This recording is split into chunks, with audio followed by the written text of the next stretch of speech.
नमस्कार दोस्तों, स्वागत है आप सभी का honour offer study YouTube channel पर। इस वीडियो में हम बात कर रहे हैं कई बड़ी और लेटेस्ट अपडेट के बारे में जो कि संबंधित है बीपीएससी टीआरई 4.0 के बारे में। बीपीएससी टीआरई 4.0 को लेकर वैकेंसी की घोषणा के बारे में, साथ ही साथ अगर बात की जाए 45,146 पदों पर नई शिक्षक भर्ती के विज्ञापन को लेकर, साथ ही साथ अगर बात की जाए आवेदन के बारे में, एग्जाम डेट के बारे में, इंतजार खत्म के बारे में, साथ ही हम बात करेंगे अगर बात की जाए सी टेट, बी टेट और एस टेट के बारे में। साथ ही सबसे बड़ा सवाल, क्या अपीयरिंग वाले अभ्यर्थी आवेदन कर सकते हैं? इन तमाम मामलों पर डिटेल में चर्चा करने जा रहे हैं। चैनल को सब्सक्राइब करके बेल आइकन को दबा लेना, वीडियो को लाइक कर देना, जिससे कि आपको रियल ऑथेंटिक जानकारियों के नोटिफिकेशन ऑनलाइन अडाफो स्टडी यूट्यूब चैनल के माध्यम से मिलते रहें। सीधे शुरुआत करते हैं मुद्दे की और बड़ी अपडेट के साथ, जो कि संबंधित है बीपीएससी टीआरई 4.0 के बारे में, अदर स्टेट कैंडिडेट के साथ साथ और भी बहुत सारी बातों के बारे में कि कौन कौन इसमें आवेदन कर सकता है और नहीं। तो चलिए बात कर लेते हैं मुद्दे की। जैसा कि आपने देखा था कि बीपीएससी के माध्यम से हाल ही में आप सभी के लिए जो नोटिफिकेशन है वो जारी किया गया था और बीपीएससी की तरफ से जानकारी दी गई थी कि यहाँ पर बिहार लोक सेवा आयोग को टीआरई 4.0 के संबंध में रिक्तियाँ प्राप्त कर दी गई हैं। और रिक्तियों की संख्या के मुताबिक जानकारी जो देखने के लिए मिली वो ये थी कि 45,146 पदों पे जो भर्तियां हैं वो होने जा रही हैं। 45,146 पदों पे होने वाली भर्तियों में जो आप सभी की वैकेंसी देखने के लिए मिली है उसमें अलग अलग जो पोस्ट वाइज वैकेंसी है वो भी आप सभी के लिए जारी कर दी गई है।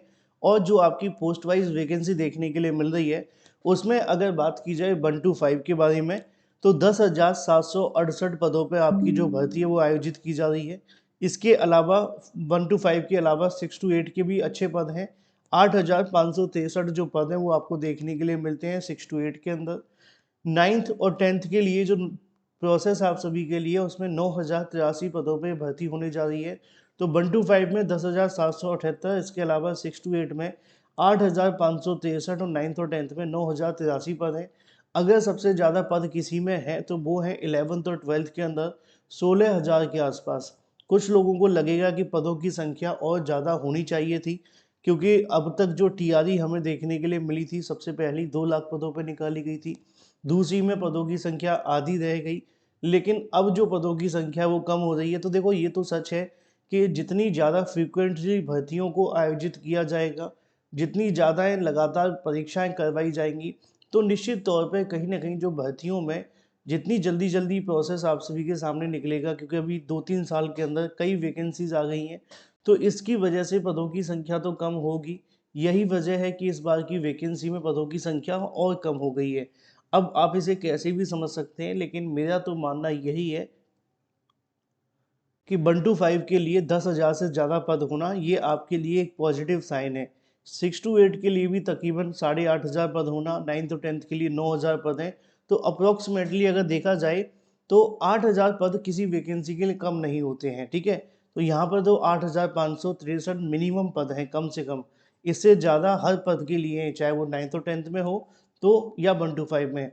अगर आपने अच्छे से प्रिपरेशन की तो एक नौकरी आपको बड़ी आसानी से मिल जाएगी। और मैं भगवान से यही प्रार्थना करूंगा कि आप अच्छे से प्रिपरेशन कर लें, टीआरई 4 में सिलेक्शन आपका बड़ी आसानी से हो जाएगा। उसकी दूसरी वजह ये भी है कि इस बार चीज़ें बदल गई हैं। इससे पहले जो चीज़ें थी वो अलग थी, लेकिन इस बार जो चीज़ें वो बदली हैं।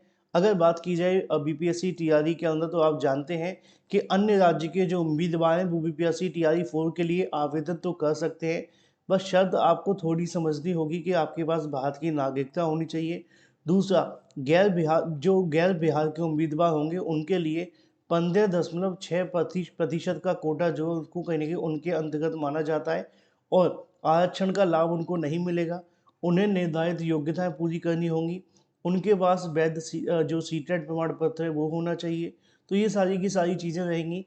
तकरीबन मान के चलेंगे जो आपका सामान्य वर्ग का जो कोटा रहेगा उसके अंदर ही मौका मिलता है, बाकियों में नहीं है।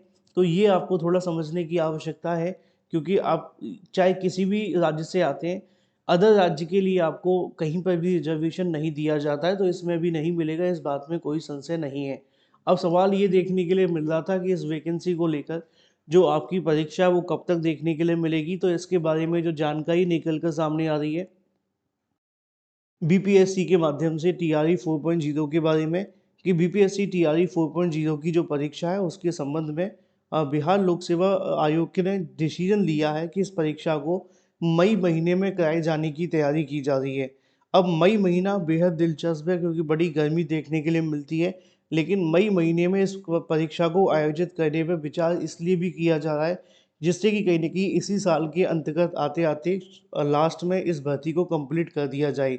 मई में परीक्षा होना ना होना वो एक अलग मामला है, लेकिन जो विचार किया जा रहा है वो यही है कि मई के 3rd वीक के अंदर इस परीक्षा को करा लिया जाए। 3rd वीक मतलब कि 22 मई के आसपास इस परीक्षा को करवाया जा सकता है। हालाँकि ऑफ़िशियल जो अनाउंसमेंट है वो बिहार लोक सेवा आयोग के माध्यम से नोटिफ़िकेशन जारी होने के बाद की जाएगी। रही बात, अगर बात की जाए आवेदन कब तक देखने के लिए मिलेंगे, तो इसी महीने आप सभी के सामने प्रोसेस शुरू हो जाएगा। लिखा हुआ है शिक्षक नियुक्ति के चौथे चरण में सबसे अधिक रिक्तियां उच्च माध्यमिक की होंगी। उच्च माध्यमिक के अलग-अलग विषयों के मिलाकर 16,774 पदों पर भर्ती होगी। इसमें सबसे ज़्यादा सीटें रसायन शास्त्र की रहने वाली हैं। इसमें 3,811 रिक्तियां शामिल हैं। दूसरे स्थान पर मनोविज्ञान विषय में 1775 रिक्तियां हैं। भौतिकी विषय की अगर बात की जाए तो उसमें 1718 पद हैं। अंग्रेजी विषय में 1358 पद हैं। वनस्पति विज्ञान में 1176 सीटें हैं। शेष अन्य विषयों के अंदर 1000 से नीचे रिक्तियां हैं। जानकारी के अनुसार प्राइमरी यानी कि 1 to 5 में 10,778 हैं। 6 to 8 में 8,563 हैं। 9th और 10th में 9,083 हैं। 11th और 12th के लिए अगर बात की जाए तो 16,774 पदों पर आप सभी के लिए भर्तियां होने जा रही हैं। इसके अलावा यहाँ पे आप सभी के लिए विषयवार डाटा भी दिया गया है। आप चाहें तो इसको भी पढ़ करके चीज़ें और अच्छे से समझ सकते हैं। ठीक है? तो अगर आप बीपीएससी टीआरई 4.0 की तैयारी कर रहे हैं, तो अब फाइनली इसको लेकर जो विज्ञापन है वो जारी होने जा रहा है और सब कुछ सही रहा तो आप सभी के जो आवेदन है बहुत जल्द शुरू हो जाएँगे। परीक्षा मई में कराए जाने की तैयारी की जा रही है। अगला जो हमारा सवाल है वो संबंधित है अपीयरिंग वाले मुद्दे को लेकर के। क्या अपीयरिंग वाले अभ्यर्थियों को इसमें कोई मौका मिलेगा? क्या वो इस भर्ती में आवेदन कर पाएँगे? तो इसका बड़ा ही सीधा-सा जवाब है कि जो सीटेट या बीटेट या एसटेट किसी भी तरीके का आप टेट कर रहे हैं, चाहे 1 to 5 के लिए हो, 6 to 8 के लिए हो, 9th और 10th या 11th और 12th के लिए, उसमें अपीयरिंग वाले अभ्यर्थियों को कोई मौका नहीं दिया जाएगा। क्यों? उसकी वजह ये है कि पहले की भर्ती में जब दिया गया था तो बड़ी दिक्कतों का सामना करना पड़ा था और उसके बाद से बीपीएससी इस बात पे अड़ा हुआ है कि हम किसी भी तरीके से अपीयरिंग वाले अभ्यर्थियों को कोई मौका नहीं देने जा रहे। तो ये आपके लिए थोड़ा नेगेटिव हो सकता है, लेकिन जो सच है वो आपके सामने है। बाकी अगर आपके मन में कोई सवाल है तो कमेंट करके पूछ लेना, उसका जवाब मैं आपको दे दूँगा। फिलहाल इस वीडियो में इतना ही, मैं मिलता हूँ आपसे अगले वीडियो में। Till then take care, tata bye bye, thank you for watching this video.